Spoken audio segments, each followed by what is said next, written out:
dicengkram, didorong kasar dengan gue sakit. Gue nggak terima, pokoknya Irfan. Keluar semuanya, rapatkan barisan. Sakit tau gue. Bapak gue polisi gak pernah melakukan anak kayak gini. Gak pernah ngelakuin lingkungan kayak gini. Pade gue komes, gak pernah begini. Kenapa mereka begini semuanya? Gue tuh udah mikir, gue nunggu ukur dia.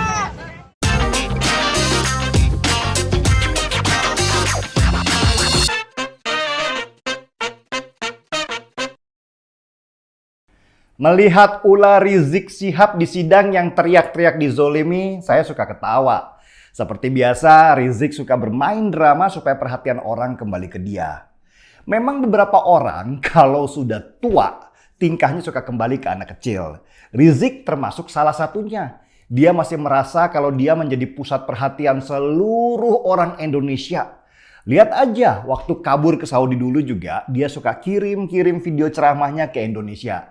Supaya dibicarakan orang, sekaligus memastikan apakah pengikutnya itu masih setia sama dia. Jadi sebenarnya ulah Rizik di sidang yang teriak-teriak itu nggak usah terlalu dianggap serius lah. Itu acting saja, drama. Dan polanya ya dari dulu gitu. Saya sampai hafal apa yang akan dia lakukan. Juga gelarnya sebagai cucu Nabi terus akan dia sampaikan sebagai penguat supaya orang takut karena dia berdarah biru. Padahal nggak ngefek. Dia malah jadi bahan ketawaan orang se-Indonesia Raya. Pengikutnya modelnya mirip banget sama Rizik. 11-12. Ada mak-mak acting nangis di luar ruang sidang. Seolah-olah itu hari berkabung nasional. Actingnya jelek banget. Mirip sinetron Indonesia yang kejar tayang sehari syuting langsung jadi. Ada lagi. Neno Warisman tiba-tiba datang ke sidang dan ngaku jadi wartawan. Kapan sekolah jurnalistiknya kok tiba-tiba jadi wartawan? Lagian gak jelas dia wartawan media mana. Mungkin karena sudah dekat sekali sama Tuhan, dia akan jadi wartawan media online neraka jahanam. Beberapa pendukungnya di daerah juga begitu. Mereka ramai-ramai mencoba melakukan tekanan publik. Ada yang menggeruduk Pemkot Bogor dan memaki-maki wali kota karena mereka anggap Pemkot Bogor lah biang dari Rizik masuk penjara. Mungkin maksud mereka, kalau Pemkot Bogor diem aja, meski Rizik sudah bohong kalau dia nggak positif COVID, Rizik pasti bebas. Payah nih Pemkot Bogor kata mereka, nggak bisa diajak joinan jadi partner in crime. Aneh-aneh lah pokoknya mereka. Mereka nggak sadar kalau ulah mereka yang seperti anak-anak itu jadi ketahuan banyak orang. Dikira negeri ini masih kayak dulu, takut sama baju-baju agamis begitu. Ini era internet, Drone. Udah banyak orang melek dan wawasan mereka terbuka. Kalian udah nggak laku di zaman teknologi ini, mending balik lagi masuk gua dan bertapa di sana. Nah, pertanyaan sebenarnya, apa sih mereka harapkan dengan demo-demo dan teriakan-teriakan di ruang sidang itu? Gampang jawabnya. Teror. Mereka sedang meneror hakim di ruang sidang. Di dalam ruang sidang, hakim adalah penentu dari segalanya. Semua keputusan ada di tangan hakim, mutlak dan tidak dapat diganggu-gugat.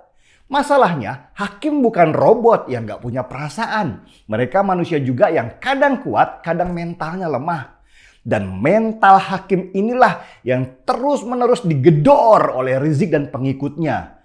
Narasi-narasi kalau Rizik adalah ulama dan cucu Nabi terus digaungkan supaya hakim merasa bersalah dan merasa sudah menodai agama. Alam bawah sadar hakim inilah yang terus-menerus mereka hajar sehingga diharapkan putusan yang dikeluarkan akan sangat ringan. Bahkan kalau bisa bebas. Ya, cuman itu harapan terakhir mereka sekarang ini. Mereka berharap bisa mempengaruhi kekuatan yudikatif karena eksekutif yaitu pemerintahan dan legislatif yaitu parlemen sudah menjadi lawan utama yang menghancurkan FPI sekarang. Jadi tinggal satu pilar lagi yang harus dimainkan yaitu yudikatif atau lembaga pengadilan. Dan saya lihat hakim juga sudah mulai terpengaruh oleh narasi-narasi agama itu. Hakim yang di ruang sidang biasa dipanggil Yang Mulia, tiba-tiba memanggil Rizik dengan gelarnya Habib. Padahal biasanya di ruang sidang, hakim selalu memanggil terdakwa dengan panggilan saudara terdakwa.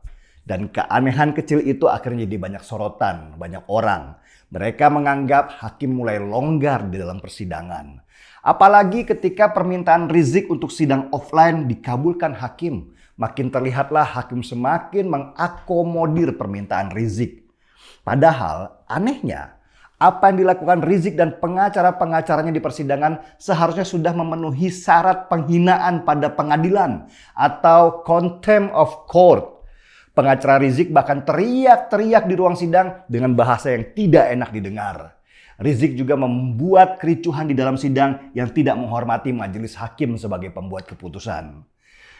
Lucu memang, seperti ada keistimewaan terhadap Rizik ini, atau ini hanya sekedar jebakan hakim supaya Rizik dan pengacara-pengacaranya bisa terlihat semakin brutal di depan publik dan akhirnya reaksi publik justru negatif kepada dia.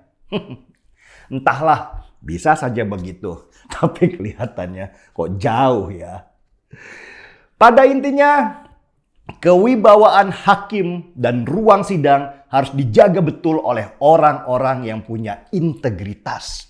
Jangan mau ruang sidang yang seharusnya dihormati, bahkan hakim disebut yang mulia di dalam sidang, menjadi bahan pelecehan oleh orang-orang seperti Rizik dan kawan-kawannya. Yang merasa mereka lebih tinggi kedudukannya dari manusia biasa, yang merasa mereka punya darah biru karena ada kedekatan. Oke lah, anggap saja Rizik benar cucu Nabi. Tapi kan hakim di dunia adalah wakil Tuhan. Jadi tinggian mana posisinya? Ya hakim lah. Semoga Pak Hakim bisa menjaga marwah profesi juga pengadilan. Hukum seberat-beratnya mereka menghina pengadilan. Jika pengadilan saja tidak mereka hormati, bagaimana bisa mereka bicara mau menggaungkan revolusi akhlak? Seruput dulu kopinya.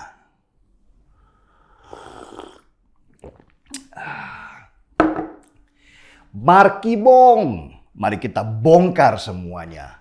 Saya Denny Siregar, kita di acara Timeline.